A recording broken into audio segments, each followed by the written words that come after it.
vous allez participer à une expérience littéraire auditive. Afin d'en profiter pleinement, l'utilisation d'un casque est fortement recommandée. C'est bon pour vous ? Alors, installez-vous confortablement et laissez-vous submerger par l'histoire.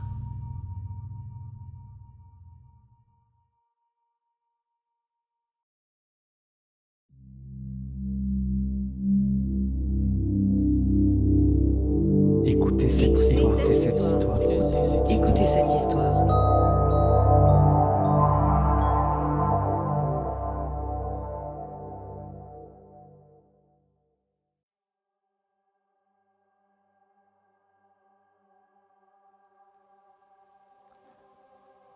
Que puis-je pour vous, mon fils ? À son intonation et au rythme accéléré de sa respiration d'obèse, je sais qu'il m'a reconnu. Cela fait déjà bien 2 mois que je suis venu à Confesse, mais nous savons, lui et moi, que l'homme qu'il est a été cruellement éprouvé par mes révélations. Pardonnez-moi, mon père, parce que j'ai péché. Une fois de plus, j'ai cédé à la tentation. Je vous écoute, mon fils, m'annonce-t-il d'une voix craintive. Ça a recommencé, mon père, exactement comme l'autre fois, sauf qu'il n'y a eu personne pour m'en empêcher. Silence du prêtre, je me lance. J'ai une fois de plus rêvé d'elle, mon père, et dès mon réveil, ma seule obsession était d'aller à sa rencontre. Je me suis rendu directement dans la pièce interdite, certain qu'elle s'y trouverait. Il faut que vous compreniez qu'elle m'attendait malgré elle, sans le savoir. Inévitablement, nos chemins allaient se croiser. La porte à peine entr'ouverte, j'ai su qu'elle était là. Je la savais bien cachée, et je m'amusais même du fait que la chercher serait aussi facile et excitant qu'un jeu d'enfant. Soudain, la simple idée de la posséder, d'admirer son teint hâlé, de respirer son parfum des îles et de l'effleurer du bout de mes doigts boudinés m'a rendu fou.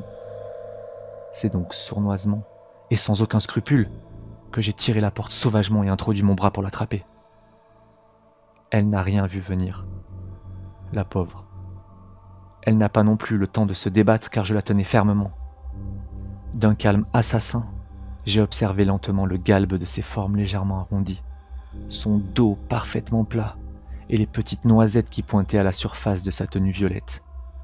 Elle allait payer pour toutes les autres aguicheuses. Bien sûr qu'elle n'a pas cessé de m'implorer du regard, mais que pouvait-elle faire d'autre ? L'ignorer était si facile vu que je n'avais plus qu'une seule idée en tête, la mettre à nu et la décortiquer comme un sauvage, croquer de toutes mes dents dans son corps amer et sucré, jusqu'à ce qu'elle n'ait plus aucune saveur à offrir. Ce qu'elle pouvait lire dans mes yeux était terrible, la détermination d'un homme malade. Bien que s'évertuant à crier de sa voix muette, elle n'a absolument rien fait pour essayer de résister. Et c'est ce qu'il a perdu. Je n'ai pas pu me retenir, mon père. Vous comprenez ?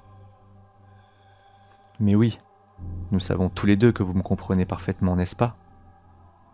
Prenant pour preuve le rythme du souffle de l'homme d'église, s'emballant à travers le grillage, j'enchaîne.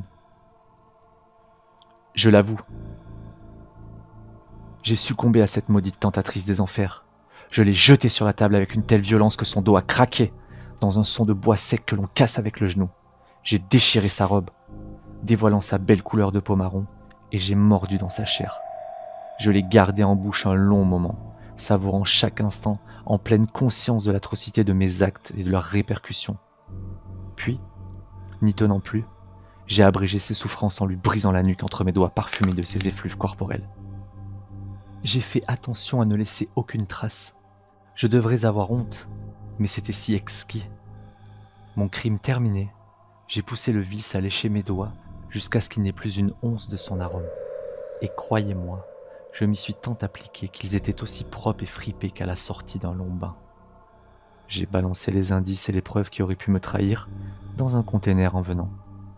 Et me voilà, face à vous, mon père, savourant de nouveau le plaisir de partager cette infamie avec vous. Pourquoi cette confession, mon fils ? Pourquoi moi ? Me demande l'homme d'église d'un ton affolé. Parce que vous savez que nous sommes pareils, mon père. Et je ne dis pas ça à cause de votre haleine, de votre corpulence ou de vos goûts pour les bonnes choses. Non, vous êtes mon égal face à cette addiction, mon père. cette dépendance qui vous pousse malgré vous à assouvir si souvent ce péché pourtant défendu. Je ne vois pas du tout de quoi vous voulez parler, mon fils, chuchote-t-il, l'air outré pour ma plus grande satisfaction. Vous mentez, mon père, mais je peux vous aider. Prenez ça.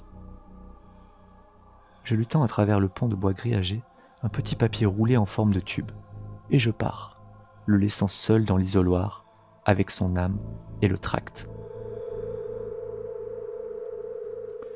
Les chocoholiques anonymes. Réunion tous les mardis soirs. Chocoholique. Nom anglais. 1968. Définition du Webster Dictionary.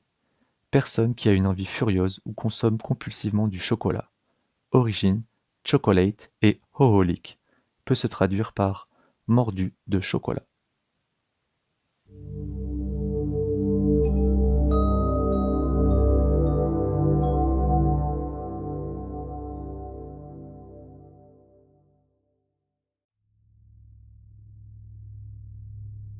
Vous venez d'entendre Confessionnal, une nouvelle 100% inédite de Mehdi Marion.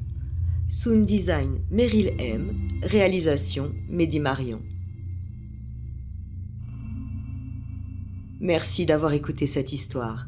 Si le style de cet auteur vous plaît, vous trouverez les liens vers son univers, son actualité et ses livres dans la description de cet enregistrement. Si ce podcast vous a fait du bien, vous pouvez nous soutenir et découvrir d'autres nouvelles originales d'auteurs francophones.